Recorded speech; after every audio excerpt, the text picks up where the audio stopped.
Donc ce charbon de bois est très poreux puisqu'il est encore sec. Donc nous allons remplir ces pores.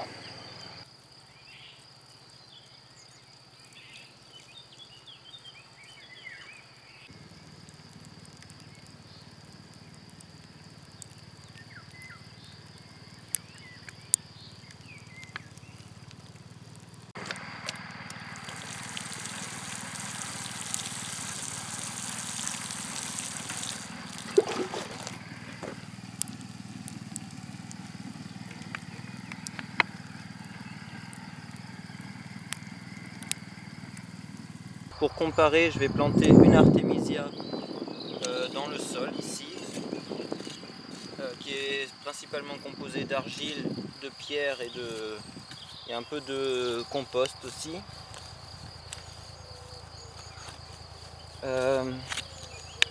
Et donc je vais ajouter un peu de cendre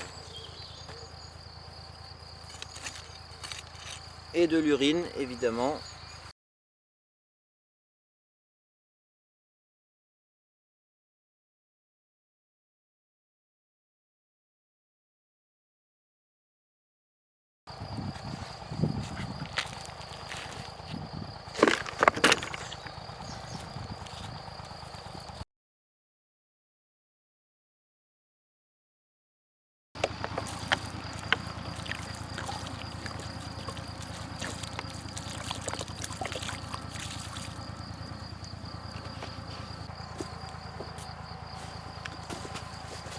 Donc maintenant je vais laisser reposer ça pendant 3 jours peut-être, et ensuite je vais planter une artémisia ici et dans l'autre trou où j'ai mis le charbon de bois.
Bon, donc ça fait 2 semaines que j'ai planté ça dans le charbon, donc ça a un peu poussé. Et donc ça c'est l'autre, donc il a poussé un peu moins en hauteur, mais il a fait des nouvelles feuilles.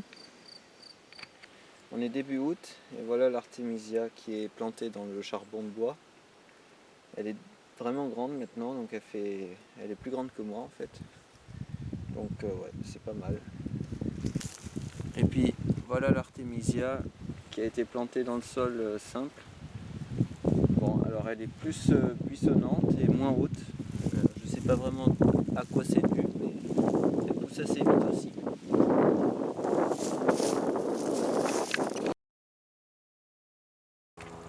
Donc voilà l'un de mes plans de test. Donc ça c'est celui qui est dans le charbon de bois. Et le vent l'a couché. Donc elle est en train de fleurir maintenant. Hein. Et elle est toujours en vie. Et voilà l'autre plante qui n'était pas dans le charbon de bois. Qui était plus buissonnante. Elle est en train de fleurir aussi. Toujours en vie aussi. Elle a été couchée par le vent également. Bon ben voilà, on est en décembre. Mon artémisia à noix a fait des graines, j'espère. Et donc celle-ci, c'est celle qui est dans le charbon de bois. Je vais vous montrer l'autre. Bon, donc j'espère que ce sont des graines, ou en tout cas qu'il y a des graines à l'intérieur de ça. Donc voilà, comme je disais, ça c'est celle avec le charbon de bois. Donc on va déterrer ça pour voir l'état des racines. Ok, donc l'autre elle est là-bas.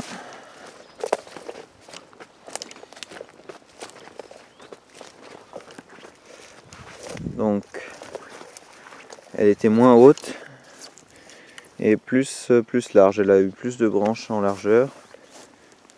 Voilà, donc on va la déterrer aussi et comparer les deux.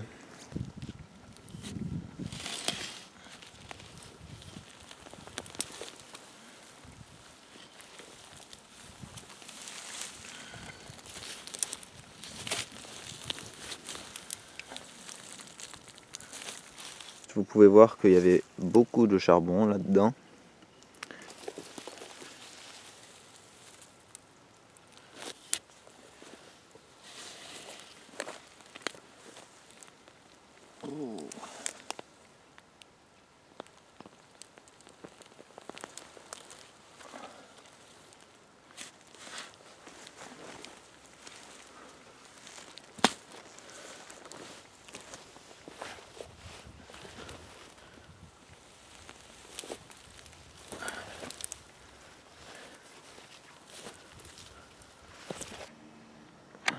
Là on peut vraiment voir que celle qui n'était pas dans le charbon est beaucoup plus buissonnante que l'autre. Hein? Alors je sais pas à quoi c'est dû, mais peut-être c'est juste la génétique des plantes qui fait ça. On va comparer les deux là. Donc là la terre quand même, elle est beaucoup moins lourde.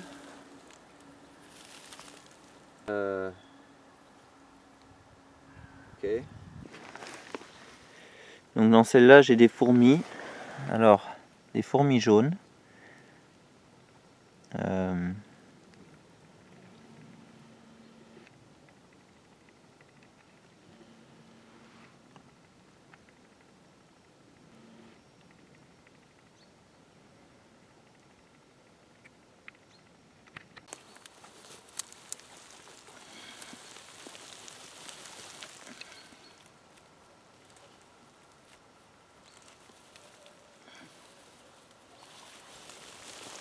Bon, donc comme conclusion, on peut dire que la plante sans charbon de bois, elle a poussé beaucoup mieux, beaucoup plus que celle avec charbon de bois. Les racines semblent aussi plus développées.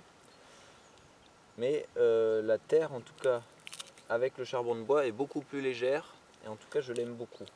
Peut-être que cette différence de croissance, elle est due aux petites fourmis jaunes qui se sont mises dans le charbon de bois. Donc je sais pas. En tout cas, j'espère que cette vidéo vous a plu quand même. Il y a Cody's Lab sur sa chaîne qui a sorti une nouvelle vidéo où il compare l'effet de la taille des particules de charbon dans le sol sur la croissance des plantes. Donc c'est intéressant. C'est pareil, hein, son expérience elle n'a pas trop bien marché, mais il y a quand même bon, c'est à regarder en tout cas. Pour mitiger un peu la conclusion, je voudrais vous montrer les autres artémisias donc qui ont toutes poussé dans le sol sans charbon. Alors Alors j'ai pas exactement fait la même chose avec, mais par exemple celle-ci là, on voit qu'elle est très mince et haute, donc comme celle qui avait poussé dans le charbon, tandis que celle-ci elle est bien plus touffue. Donc on dirait que c'est la génétique de la plante qui a un impact assez important sur la façon de pousser de la plante. Donc si elle fait beaucoup de rameaux, de branches latérales, si elle pousse plutôt en hauteur ou en largeur, etc. Donc ça veut dire que cette terre avec le charbon, elle est comparable à la terre normale, c'est juste qu'elle est plus légère à travailler, plus simple à travailler. L'inconvénient c'est quand même que là les fourmis jaunes se soient mis dedans, donc je ne sais pas à quel moment elles se sont mises dedans parce que je viens de le découvrir que maintenant. Peut-être c'est dû au fait qu'il y a encore un peu de bois pas brûlé dans ce charbon. Peut-être qu'elles vont s'en aller au bout d'un moment si on laisse le charbon longtemps dans la terre. Donc bon, à voir. En tout cas, j'espère que cette vidéo vous a plu et je vous dis à la prochaine pour une autre vidéo sur mon jardin ou je ne sais quoi. Allez.